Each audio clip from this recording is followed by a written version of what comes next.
Elon Musk innovation, ambition और disruption का दूसरा नाम। टेस्ला और स्पेसएक्स के सीईओ होने के नाते वो एक ग्लोबल आइकॉन बन गए हैं, डिजिटल युग के एक मॉडर्न डे थॉमस एडिसन।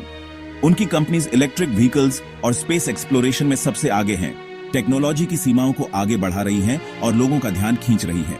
फिर भी टाइटन्स को भी जांच का सामना करना पड़ता है। 2023 में मस्क खुद को एक विवाद में उलझे हुए पाए, अपनी टेक्नोलॉजिकल तरक्की के लिए नहीं बल्कि $55 बिलियन के चौंका देने वाले कॉम्पेंसेशन पैकेज के लिए। एक ऐसा सौदा जिसने एग्जीक्यूटिव पे, कॉर्पोरेट गवर्नेंस और 21वीं सदी में धन की प्रकृति के बारे में बहस की आग भड़का दी।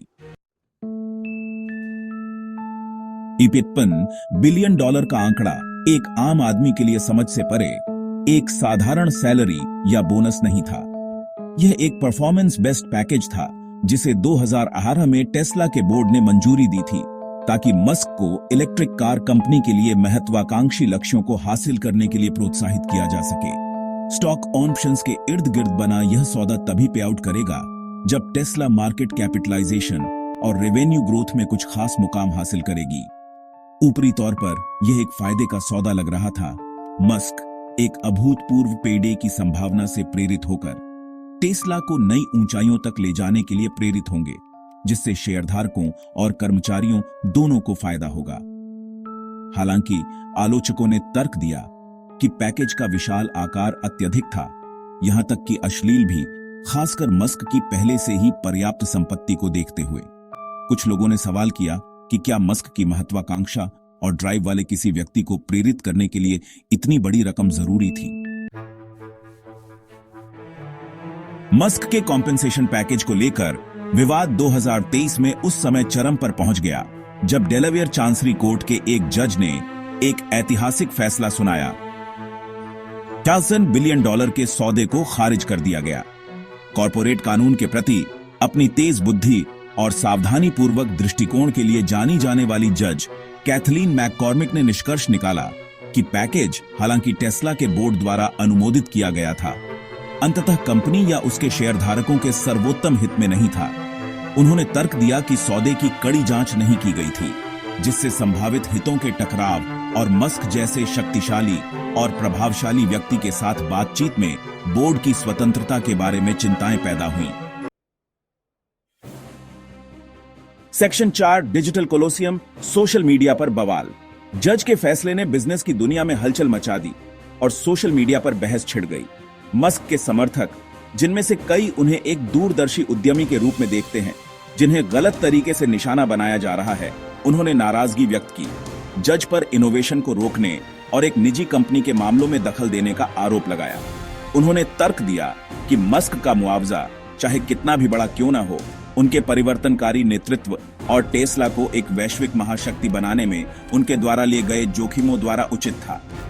दूसरी ओर आलोचकों ने कॉर्पोरेट जवाबदेही की जीत और अत्यधिक एग्जीक्यूटिव वेतन के खिलाफ एक प्रहार के रूप में इस फैसले का जश्न मनाया।